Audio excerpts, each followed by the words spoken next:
DJ Dashrath परस्ती भरा टोला वाले।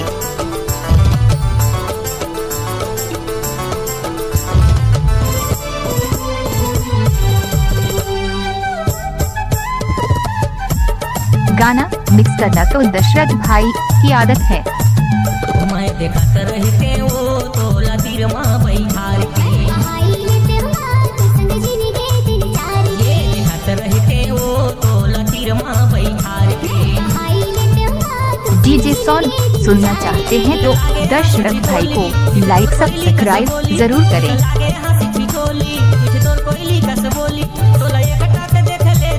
निहार के निहार के निहार के ये मैं देखत रहते वो तोला तीर माँ बैठार के।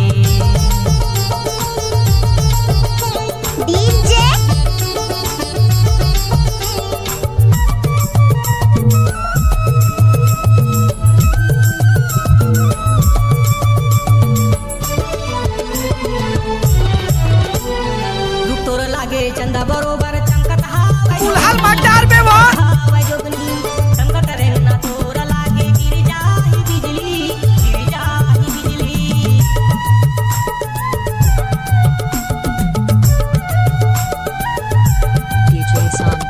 तोरा लागे चंदा बरोबर चमकत हावे जोगनी, चमकत हावे जोगनी। चमकत रहना तोरा लागे गिर जाही बिजली, गिर जाही बिजली। पैरीला बजाए तहाँ गोरला कचार के कचार के कचार के ये मैं देखत रहते वो तोला तीर माँ बैठार के। अब आएगा असली मजा।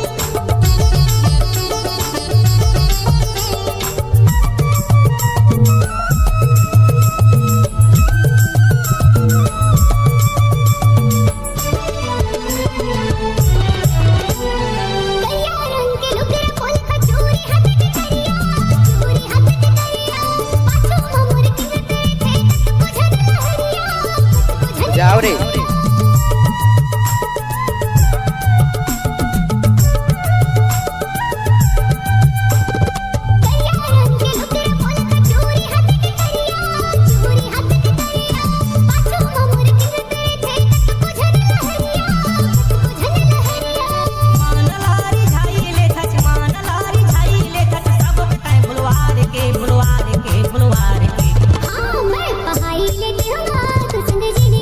के सामने कोई टिक नहीं सके। रहते वो तोला तीर माँ बैठार के।